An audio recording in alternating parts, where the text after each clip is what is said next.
وأسروا قولكم وجهروا به كتاسو پټه خبره وکړي افکارا پچا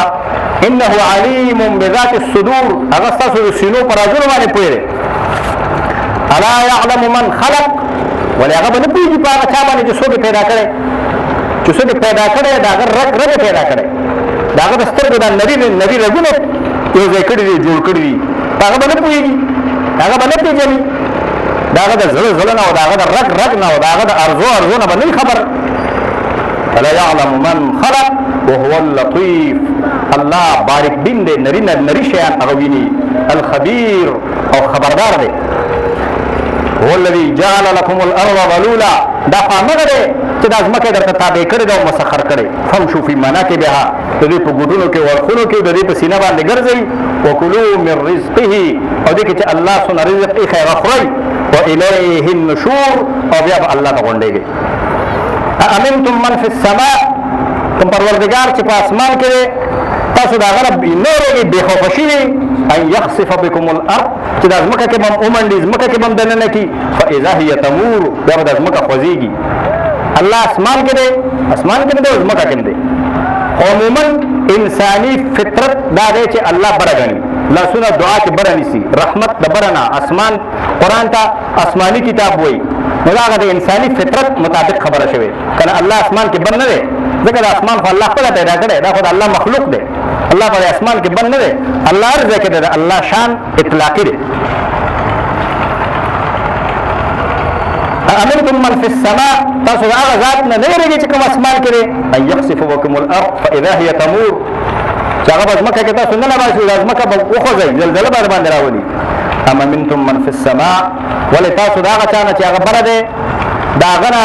بے خوف شوي نه ویریږي ان يرسل عليكم حاسبا چې هغه تاسو باندې داسې هوا ولېږي چې هغه هوا به څنګهباري کوي د تیګو باران به در باندې وکړي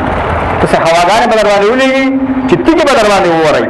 فستعلمون كيف نذير بیا به تاسو پوه شئ چې د هغه اخطارونه څنګه د هغه اخطارونه څنګه ولقد كذب الذين من قبلهم فكيف كان نكير مخکم خلقو پیغمبرانو ته د پیغمبرانو خبرو ته د هغې دین ته دروغ ویلو فكيف كان نكير بیا زما گرفت څنګه د هغې مې څنګه گرفت وکړو اولم يروا الى الطير دوی مرغانو ته نه ګوري فوقهم خپل د پاسه صافات ويقبضن چې هغوی وزرونه غوړو او پرانه دي او درې ما يمسكهن الا الرحمن دغه هوا کې نه دی درولي نه دی بند کړي مګر رحمان انه بكل شيء بصير هغه د ارشي نگراني کول والا یوازې د مرغانو نگراني کول والا نه دی د ارشي نگراني کول والا امن هذا الذي هو جند لكم ينصركم من دون الرحمن استاسو هغه کوم لښکر دی چې د الله په مقابل کې بس تاسو کومک وکړي که الله زلزله راولي هواګانې راولي سیلابونه راولي تباہی او بربادي الله در باندې راولي تاسو هغه کوم لښکر دی چې بیا به الله نه تاسو خلاص کړي د الله په مقابل کې بس تاسو کومک او تاسو مدد وکړي ان الكافرون الا في غرور کافران هسې دوکه کې اخته شوي هلته ځان ډېر قوي او زورور ښکاري ځانو ته ډېر طاقتور ښکاري دا په دوکه کې دي الله سره د چا زور او الله سره د چا وس نه رسي بلکې دا خلک د الله نه نافرمانۍ کې او د الله نه په تېښته کې کلک شوي دي فمن يمشي مكبا على وجهه اهدى اما يمشي سويا على صراط مستقيم څوک چې سرکي کوي او سرکوزه رواني هغه به ډېره ښه لار ویني او که هغه سړی چې نیک صحیح قل هو الذي انشأكم وهغه الله تاسو پیدا کړی وجعل لكم السمع والابصار سترګې درکړي والافئده زړونه درکړه قليلا ما تشکرون خو تاسو ډېر لږ باندې شکر کوئ د الله د نعمتونو شکر نه کوئ دا سترګې دې دپاره درکړي چې تاسو د الله کائناتو کې نه ګورئ عبرت نه اخلئ دا غوږونه دې دپاره درکړي چې بیا د الله کتاب او د الله قرآن پې باندې نه اورئ ډمتوب پې باندې اورئ بدي پې باندې اورئ او دا زړونه دې دپاره درکړل چې د الله دین کې فکر نه کوئ زړونه الله درکړه عقل الله درکړه زړونه عقل ته اشاره ده سترګې درکړه دا عقل اسباب درکړه سترګې غوږونه او زړه درکړه او الله شکر تاسو نه کوئ دا شیان په دین کې نه استعمالوئ قل هو الذي ذرأكم في الارض واليه تحشرون وای دا خامره ده چې د ځمکه کې تاسو خاره کړي بیا هغه ته جمع کېږي ويقولون متى هذا الوعد ان كنتم صادقين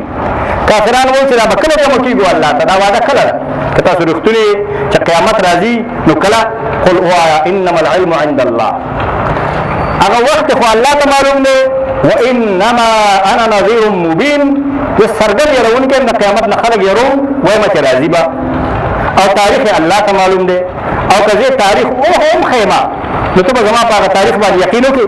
چې زه درته وایم 1500 کاله پس د چهارشنبې په ورځ مازدیګر لمونځ نه پس راځي نو ته به وایې کوم دا ته دروغ وایي په تاریخ ښودلو باندې خو دا تصفیه نه کېږي خو نه زه دونه پوهېږم چې راځي نور تفصیلات الله سره دي که هغه تفصیلات زه اوس تا ته هم ښیمه نو ولې ته به یې ومنې بیا ته به وایې چې دروغ وایې که نه 1500 کاله پس به بیا ګورو فلما رأوه زلفا کله چې د قیامت نږدې وویني سیئت وجوه الذین کفروا د کافرانو مخونه به مشاهده به خراب شي مخونه به خراب شي تک تور به شي وقیل هذا الذي كنتم به تدعون ورته وویلی شي دا هغه قیامت دی چې تاسو د دې غوښتنه کوله چې کله به راځي کله به راځي هله رایوله هله رایوله دا هغه دی قل رأیتم من اهلکني الله ومن معي وایه سم خیال دی که الله مام هلاک کی زما ملګری م هلاک کی او رحمنا یا موږ باندې رحم وکړي فمن یجیر الکافرین من عذاب علیم کافران به الله د دردناک عذاب نه څوک خلاص کړي مکه کې چې نبی علیه السلام د دین دعوت شروع کړ نو بیا کافرانو به نبی علیه السلام ته خیرې کولې مشرکینو کودرو زړو بوډېګانو به نبی علیه السلام ته خیرې کولې او چا به په نبی علیه السلام باندې تعویذونه کول چې مړ شي چې دا یې کومه لانجه پیدا کړه زوی مې مسلمان شو خاوند مې مسلمان شو لور مې مسلمانه شوه نو خیرې ورته کولې او دمونه او دردونه او تعویذونو کوشش یې پرې کوه نو ورته یې وویل که ما او زما دا ملګري الله مړه کړي او یا را باندې رحم وکړي تاسو ته د دې څه فایده نشته تاسو په دې باندې فکر وکړئ چې تاسو به د الله د عذاب نه څنګه خلاصېږئ د ځان فکر وکړئ ځان د الله د عذاب نه خلاص کړئ قل هو الرحمن آمنا به ویا خو ډېر مهربان پروردګار دی او زموږ په هغه باندې ایمان دی وعلیه توکلنا په هغه توکل دی فستعلمون من هو فی ضلال مبین زر ده چې تاسو به پوه شئ چې په څرګنده ګمراهۍ کې څوک اخته دی څوک په غلطه دی ډېر زر به پوه شئ چې هر سړی مړ شي هغه پوهېږي چې زه په غلطه وم که زه په صحیح ورته ووایه فستعلمون من هو فی ضلال مبین ډېر زر به پوه شئ چې څوک په څرګنده ګمراهۍ کې دی په غلطه او په ناروا باندې څوک دی قل رأيتم ان اصبح ماؤكم غورا سم خیال دی که دا تاسو اوبه کته لاړې شي د دې کویانو د ساګانو اوبه ستاسو کته لاړې شي فمن یأتیکم بماء معین بیا به د روانې او چینو والا اوبه څوک درکړي ستاسو اوبه هم د الله په لاس کې دي ستاسو رزق هم د الله په لاس کې دی ستاسو ډوډۍ هم د الله پاک په لاس کې دی او ستاسو دا ټول شیان د الله پاک په لاس کې دي واخر دعوانا الحمد لله رب العالمین